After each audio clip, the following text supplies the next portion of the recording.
여러분 반갑습니다. 날씨 너무 좋지요? 봄이 오나 봐요. 봄이 왔습니까? 예. 봄이 왔다가 또 얼른 또 눈보라 이런 거 내리치면 또 이렇게 얼른 도망갈 것 같은데요. 예, 여러분들 따뜻한 이 햇볕을 여러분들 좀 즐기셨으면 좋겠습니다. 우리 옆에 있는 지체들 한번 바라보시면서 예, 밖에 있는 날씨보다 아름답습니다. 한번 인사하겠습니다. 당신의 햇살보다 아름답습니다. 맞습니까?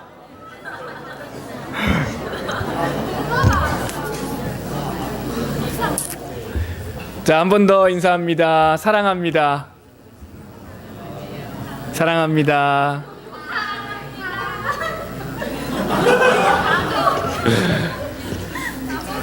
저런 모습이 전 너무너무 좋아요. 예.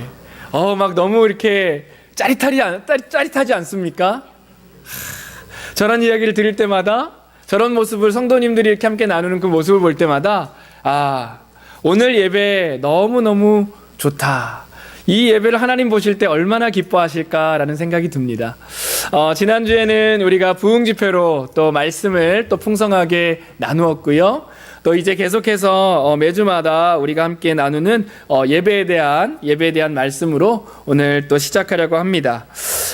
예배의 8번째 말씀이 이어지고 있습니다. 지지난주에는 7번째 말씀까지는요, 구약 성경을 우리가 좀 살펴봤습니다. 구약에 나타나는 예배의 모습은 어떤 것인가? 이제 구약을 마치고 이제 신약으로 넘어왔습니다. 신약의 요한복음을 오늘 살펴보면서 정말 이 신약 말씀을 통해서 예수님께서 어떻게 예배를 우리로 하여금 어떤 예배를 드리기 원하시는지 여러분들 한번 살펴보면서 정말 삶으로 흘러가는 예배라는 제목에 맞게 정말 이 예배가 여기서 끝나는 게 아니라 여기서부터 시작하는 예배임을, 우리의 삶으로 흘러가는 예배임을 우리가 한번 이 말씀을 통해서 확인하며 또 결단하는 시간을 가졌으면 좋겠습니다.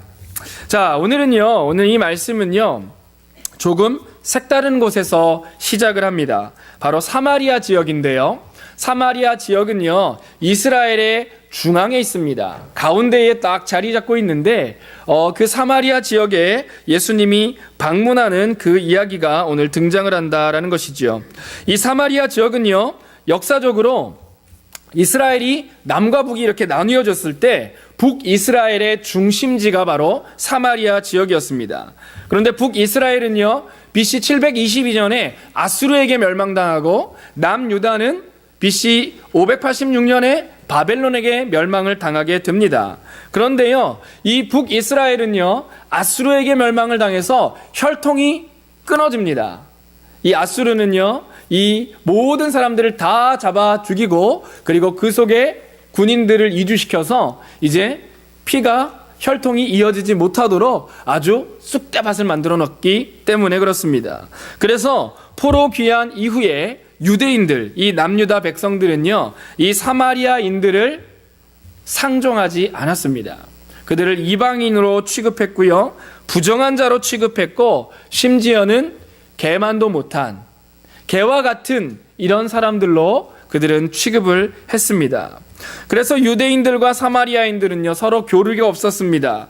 혹시나 이 갈릴리 지역, 이 북쪽 갈릴리 지역에서 밑에 성전이 있었던 예루살렘으로 이렇게 내려오려고 하면 짧은 길이 사마리아를 지나가는 길인데 거기를 웬만해선 지나가지 않았습니다. 왜냐하면 그들과 만나고 싶지 않기 때문에요.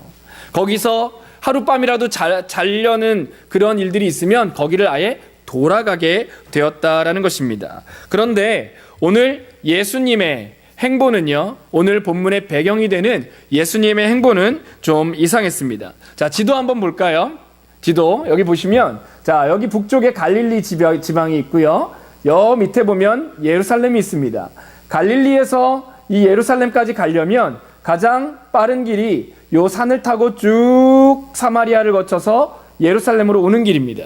그런데 대부분의 유대인들은요, 여기서 머물지 않으려고 빨리 지나가려고 이 길을 가지 않는 이상 여기서 내려왔다가 이렇게 강을 따라서 이렇게 여리고를 통해 이렇게 올라가는 길들을 택했다라는 것입니다. 자, 그런데요, 오늘 배경의 말씀을 보면요, 예수님이 예루살렘에 계셨습니다. 이 예루살렘의 성전에 들어가셨다가 이 갈릴리 지역으로 올라가셔야 되는데 보통은 이렇게 내려서 쭉 올라가게 되는데 예수님이요 여기서부터 계속해서 이 수가라는 성까지 이 예루살렘을 시작으로 쭉 이어져 가는 것을 볼 수가 있습니다. 예루살렘을 급히 떠나서 사마리아 방면으로 가셨는데 아마도 성경에 보면 그 사마리아 중간에 예수님이 행로가 권하였다, 목이 말랐다라고 표현하는 걸 보니까 굉장히 열심히 빠른 걸음으로 아니면 뜀박질로 그 길을 갔던 것 같습니다. 그런데 제자들은요 예수님을 따라갔다가 어리둥절했습니다. 분명히 이렇게 빨리 지나가는 줄 알았더니 그 자리에 멈춰 서는 거예요. 그 자리에 멈춰 서서 정말 그 아주 뜨거운 햇볕이 있는 정오 12시에 그 우물 곁에 머물러서 쉬고 계시는 것입니다.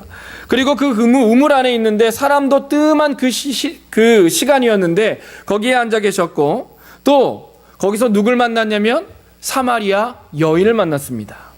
낯선 여인을 만났습니다. 그런데 그 여인과 이야기를 나누는 그 모습을 보고 제자들은 놀라지 않을 수가 없었습니다. 낯선 여인과 이야기를 나누는 것도 깨름직한데 사마리아 여인이라니요. 제자들에게 이 예수님의 모습은요 정말 이해하지 못할 행동이었다라는 것입니다. 그런데 말씀을 보니까 이 여인은요 더욱더 그 과거가 가관이었습니다. 도덕적으로 굉장히 구설수에 올랐던 사람이었습니다. 스캔들이 심했던 여자였습니다. 알고 봤더니 그 여인은 사람들의 눈을 피해서 햇볕이 내리쬐는 그 시간에 우물을 기르러 물이 필요했기 때문에 사람들이 나오는 해질녘이 아닌 사람들이 하나도 없는 뜨거운 그 정오의 햇볕을 받으면서 이 우물을 찾았다라는 것입니다. 자, 그런데 예수님은 뭐가 그렇게 급하길래 이 예루살렘에서 원래 보통 가던 길을 가지 않고 이 사마리아로 직행하시며 뛰어가셨을까요? 분명히 예수님의 행동에는 이유가 있었다라는 것입니다.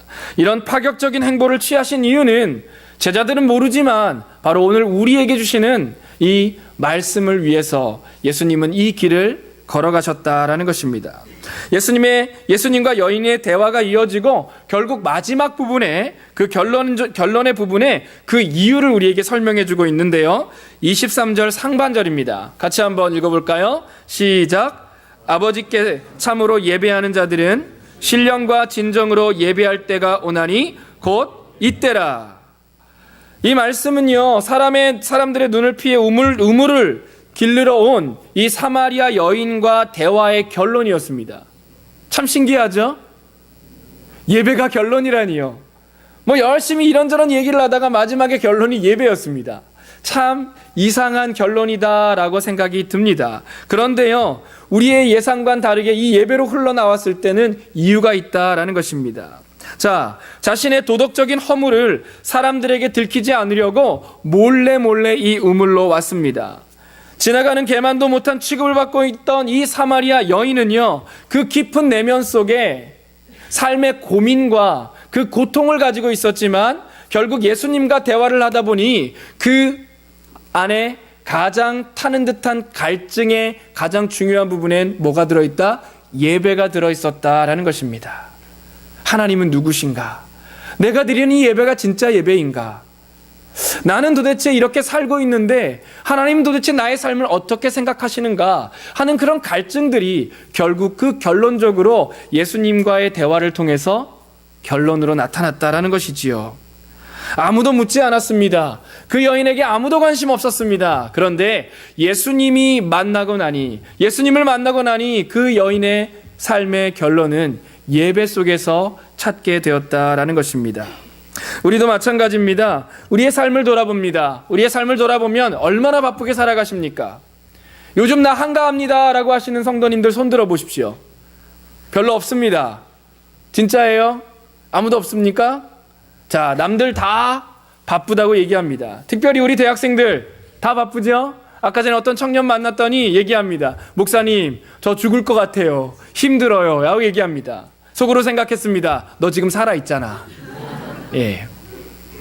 우리는요 굉장히 바쁘다고 얘기합니다. 저도 대학생 때 굉장히 바빴던 것 같아요. 근데 지금 돌아보면요 대학생 때가 제일 한가했었어요. 그죠? 그런데 아무리 설명해도 설명이 안 됩니다. 지금 제일 바쁘거든요. 시험이 막 여러 개가 다가오거든요. 그리고 여러 가지 일들이, 해결할 일들이 많거든요. 내가 할 수 없는 일들이 너무 많거든요. 그런 바쁜 일상을 살아갑니다. 그리고 또 뭔가 더 중요한 것을 쫓기 위해서 참 분주하게 살아갑니다. 나에게 주어진 24시간의 시간 쪼개어도 너무너무 바쁜 것은 기정사실입니다. 그래서 그런지 마음에 여유가 없습니다. 우리에게 닥쳐지는 시험이 있고요. 취업에 대한 걱정이 있고요. 또 연애도 해야 되고 결혼도 해야 되는데 어떻게 해야 되나 하는 그런 걱정이 앞섭니다. 또 결혼하면 끝납니까? 우리 각 가정을 이루신 분들 어떻습니까?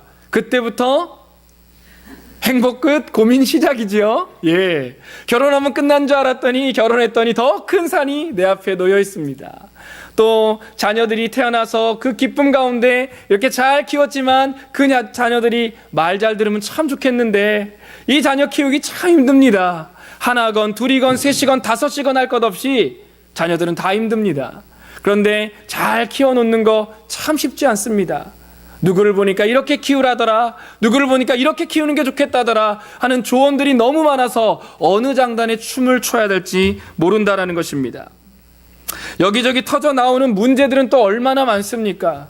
내가 직장에서 또 비즈니스를 하면서 또 가정에서 여러 가지 일들을 잘하려고 노력하지만 생각지도 못한 곳에서 문제들이 터져 나올 때는요 정말 기가 막히고 정말 주저앉을 수밖에 없는 그런 상황들입니다. 이렇게 눈코 뜰 새 없이 바쁘기는 매 한 가지로 다 바쁜 것 같습니다. 그래서 예배드리러 오는 시간도 참 쉽지 않은 경우가 있습니다. 마음을 주님 앞에 드려야 한다는데 그것이 쉽지 않을 때가 있다라는 것입니다. 예배 자리에 앉았습니다. 하나님이 이 많은 사람들 중에 하나님이 날 보실까? 하나님 날 기억하실까? 에이, 장로님을 더 많이 보실걸? 저 찬양대원을 더 많이 보실걸? 에이, 나는 여기 기둥 옆에 있어서 하나님이 잘 모르실 거야.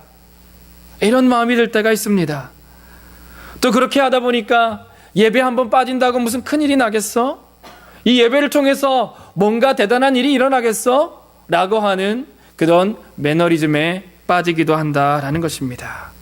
여러분, 우리의 일상이 이렇다 할지라도 하나님은 어떻습니까? 아니다 라고 얘기합니다. 바쁘고 분주한 일상을 살아가지만 그리고 우리는 정말 많은 문제들을 안고 살아가지만 하나님은 우리를 지켜보고 계신다라는 것입니다. 여러분 믿으십니까? 하나님의 관심은 누구라고요? 나라고요. 여기 앉아있는 저와 여러분들 하나님이 바라보고 계신다라는 것입니다. 하나님께서는요 예배하는 자들을 찾으시는데 이 예배 자리에 앉아있는 이 하나님의 백성들을 기다리셨다라는 것입니다. 그래서 신령과 진정으로 예배하는 자들을 찾으시는데 이 사마리아 여인도 예외가 아니었다라는 것이죠. 사람들 눈을 피해서 왔더니 안 보이는 곳에서 왔더니 그렇게 분주하게 살아가는 그 삶의 여정에서도 하나님은 그 여인을 지켜보셨다라는 것이죠. 그래서 예수님은요 예루살렘에서 불이 나게 달려가시면서 이 여인이 나오는 이 시간에 맞춰서 우물가에서 이 여인을 만났습니다. 그리고 그와 대화하는 마지막에 예배라는 그 결론이 등장한다라는 것이죠. 우리의 삶도 마찬가지입니다. 우리의 삶이 바쁘고 분주할지라도 여러분 예배의 자리가 하나님을 통해서 나에게 쉼이 있는, 예배의 자리가 하나님을 통해서 나에게 위로가 되는, 예배의 자리가 예수 그리스도를 통해서 내가 소망과 희망을 갖는 그런 시간이 되었으면 좋겠습니다. 고민이 더해지는 시간이 아니라 그 모든 삶의 무게들을 다 십자가 앞에 내어놓는 그런 자리, 그게 바로 예배하는 자리입니다. 그래서 이 사마리아 여인에게 뿐만 아니라 우리에게 뭐라고 말씀하시냐면 고린도후서 6장 1절과 2절입니다. 한번 같이 한번 읽어보겠습니다. 시작. 우리가 하나님과 함께 일하는 자로서 너희를 권하노니 하나님의 은혜를 헛되이 받지 말라. 가라사대 내가 은혜 베풀 때에 너를 듣고 구원의 날을 너를 도왔다 하였으니 보라 지금은 은혜 받을 만한 때요 보라 지금은 구원의 날이로다. 아멘. 지금은 은혜 받을 만한 때고 지금은 구원의 날입니다. 아멘. 오늘 이 시간 저와 여러분들이 드리는 이 예배의 시간이 은혜 받을 만한 때이고 구원의 날이라는 사실입니다. 예수님이 사마리아 여인을 만나셨듯이 하나님은 예배의 자리로 우리를 만나 주십니다. 그리고 말씀하십니다. 지금 은혜 받을 만한 때야. 그리고 지금은 구원의 날이야. 내가 널 얼마나 아끼는데 하고 품어주시는 그 시간이 바로 오늘 이 시간이다라는 것입니다. 사마리아 여인에게 숨가쁘게 찾아오셨던 예수님, 지금 우리를 만나기 위해서 정해진 예배의 시간에 우리의 삶의 휘장을 찢고 들어오시는 그 은혜가 임하실 줄 믿습니다. 연약하고 미련한 인생이지만 주님께서 우리의 삶에 들어오신다면 우리는 소망이 있습니다. 주님이 나와 함께 하신다면 우리에겐 희망이 있습니다. 사마리아 여인도 예수님을 만나서 예배를 통해서 그 예수님이 나의 구세주이시구나 라고 하는 그 복음을 받아들였듯이 이 예배를 통해서 저와 여러분들은 삶의 많은 무게와 고민들을 내려놓고 주님이 주시는 풍성한 은혜를 누리고 만끽할 수 있다라는 것입니다. 그래서 여러분들 이 자리에 앉았을 때 주님 도와주십시오. 주님 말씀하십시오. 주님 은혜 베풀어 주십시오 라고 하는 그런 마음으로 나아가시기를 원합니다. 사마리아 여인에게 예수님의 만남은요 정말 놀라운 사건이었습니다. 사마리아 여인 개인으로서는 그냥 저냥 살아가는 그런 삶이었던 것 같습니다. 자신이 예배자라는 사실은 꿈에도 생각하지 못했습니다. 사람들 눈을 어떻게든 피해야 구설수에 오르지 아니하고 그리고 사람들의 지탄을 받지 아니하는 그런 삶을 그렇게 살아갔던 것이 그녀의 삶이었다라는 것이지요. 자, 그런데요 그에게 이 예배할 때를 알려주시면서 어떻게 예배를 해야 되느냐라고 하는 것을 알려주시는 것을 예수님의 설명을 통해 우리는 볼 수가 있습니다. 요한복음 4장 23절 상반절과 24절 한번 보겠습니다. 같이 한번 화면을 통해서 보겠습니다. 같이 읽습니다. 시작. 아버지께서 참으로 예배하는 자들은 신령과 진정으로 예배할 때가 오나니 곧 이때라. 하나님은 영이시니 예배하는 자가 신령과 진정으로 예배할지니라. 아멘. 신령과 진정으로 예배를 드려야 한다라고 하는 것입니다. 너무나 어떻게 보면 너무 자주 듣는 얘기라서 이게 무슨 이야기인가 잘 모를 때가 있습니다. 남과 북으로 이스라엘이 나눠졌을 때 북이스라엘을 다스렸던 여로보암이라는 왕이 있었는데 이 여로보암 왕은요 백성들을 통치하려고 딱 봤더니 이 남유다의 수도인 예루살렘으로 사람들이 계속해서 제사를 드리러 가는 거예요. 그러니까 이 사람들 인구가 계속해서 밑으로 내려가거나 망명하면 안 되니까 이 국경을 단단하게 걸어놓고 위에 예배처소를 베델과 단 근처에 예배처소를 만들었습니다. 그래서 그들은요 하나님이 명하시지 아니하는 비슷한 예배, 가짜 예배를 드리게 되었다라는 것이죠. 그리고 아수르에게 멸망을 당한 이후에 거기 있는 사람들은 예배를 드려야겠다라고 하는 생각에 이제 예전에 그 말씀을 찾아보니까 그 그리심산이라는 그곳에 성전을 세우고 예배를 드린 것을 기억하고 거기에 성전을 쌓았습니다. 그래서 이 사마리아 여인이 이야기하는 이 예배의 자리가 바로 이 그리심산에 있었던 그 자리였습니다. 어떻게 보면 잘못된 자리였죠. 그리고 어떻게 보면 가짜 예배를 드리고 있었다라는 것입니다. 자, 그것 때문에 사마리아인들과 유대인들은요 어느 게 진짜 예배인가를 두고 계속해서 목숨을 걸고 싸웠던 역사들도 있습니다. 그런데 아마 그런 상황들 속에서 사마리아 여인도 어디서 예배를 드리는가라는 부분은 궁금했던 것 같습니다. 그래서 예수님께 물어봤을 때 예수님께서는 이 말씀을 하셨다라는 것입니다.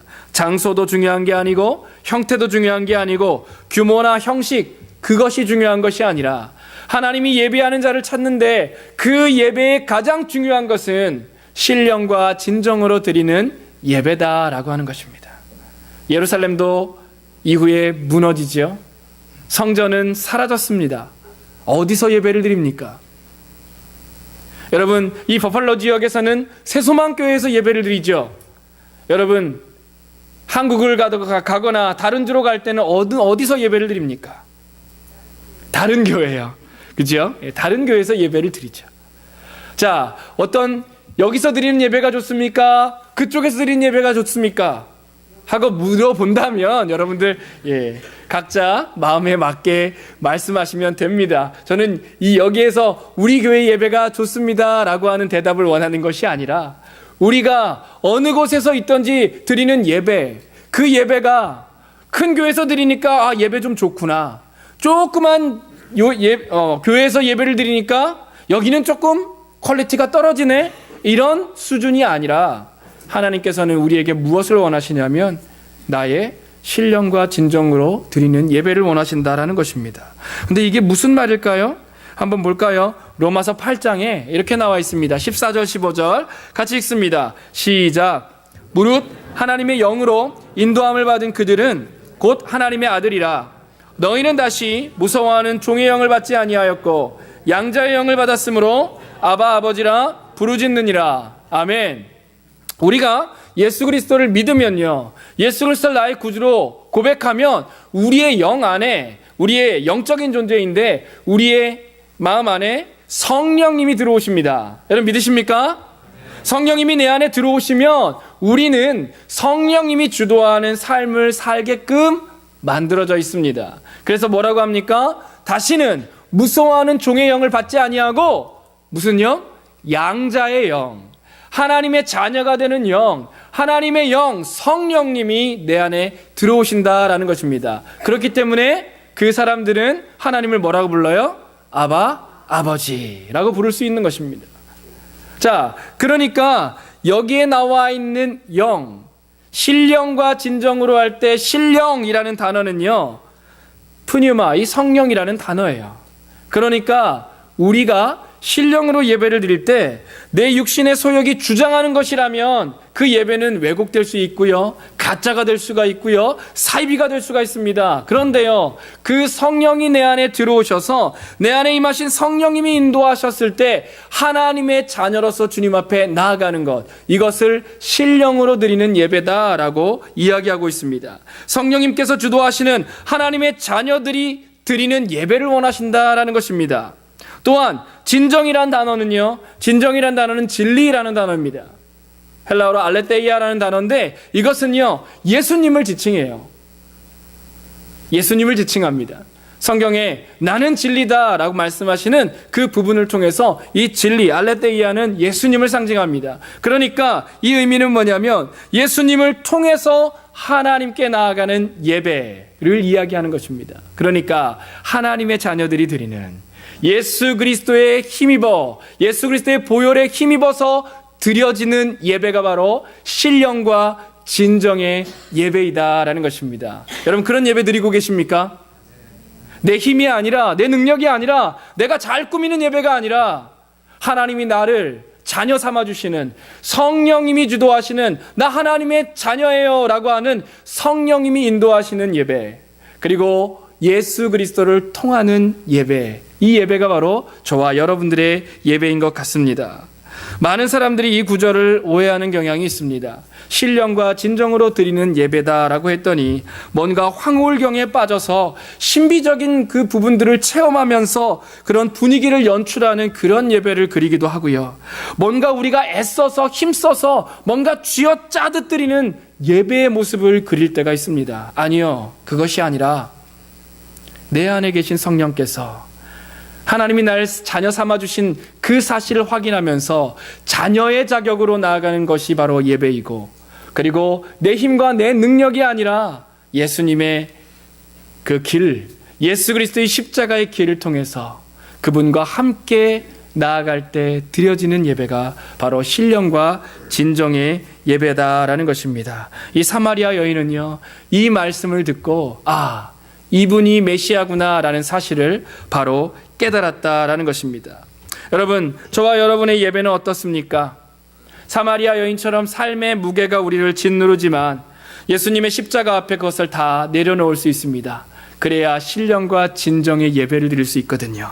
그리고 그렇게 나아갈 때 우리의 예배를 주님께서 기쁘게 받아 주십니다. 뿐만 아니라 저와 여러분의 드리는 예배는요, 하나님과 소통하는 예배여야 합니다. 하나님과 대화할 수 있는 예배여야 합니다. 주중에 우리 마음에 담았던 풀리지 않는 문제들, 걱정들 얼마나 많이 있습니까? 그런데 그것들 가지고 낑낑매면서 이 자리에 와서 예배의 자리가 불편하면 안 됩니다. 그것 가지고 주님 앞에, 주님, 이 걱정 갖고 왔습니다. 주님, 내 걱정해 주세요. 난 하나님 걱정할게요. 라고 하면서 자녀답게 담대하게 나오는 신령과 진정의 예배, 그 예배를 저와 여러분들이 드렸으면 좋겠습니다. 그리고 내 속에 성령님께서 우리의 삶을 주도하시기 때문에 이 예배는 진짜 진정한 예배가 될 수 있다라는 것입니다. 여러분, 이 자리 그냥 앉아있는 자리가 아니라, 누구의 강요와 눈치 때문에 앉아있는 것이 아니라 주님이 날 인도하셨기 때문에 이 자리에 앉아있다라는 것입니다. 그래서 주님은요, 여러분들 기다리고 계세요. 두 팔 벌려 기다리고 계시다라는 것입니다. 그래서 마음을 열고 우리의 눈을 열어 신령과 진정으로 드리는 예배가 오늘 이 시간에 저와 여러분의 예배가 되기를 주님의 이름으로 축원합니다. 하나님께서 이런 예배를 찾으십니다. 주님은 정말 원하십니다. 다음 구절을 한번 보겠습니다. 23절 하반절입니다. 같이 한번 읽어볼까요? 시작. 아버지께서는 이렇게 자기에게 예배하는 자들을 찾으시느니라. 사마리아 여인에게 이 이야기를 하고 바로 오늘 저와 여러분들에게 이 이야기를 합니다. 진정한 예배자를 찾으시는 분은 바로 하나님이십니다. 여러분, 이 우리가 하나님을 찾아간다라고 하는 것은요, 착각입니다. 우리가 하나님을 찾는 게 아니라 하나님이 우리를 찾아오셨습니다.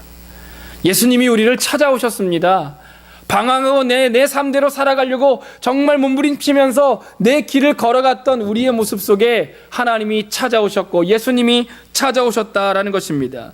하나님이 우리를 찾아오시는 것이 바로 예배이고 또 이것이 바로 기독교의 본질이며 핵심이다라는 것입니다.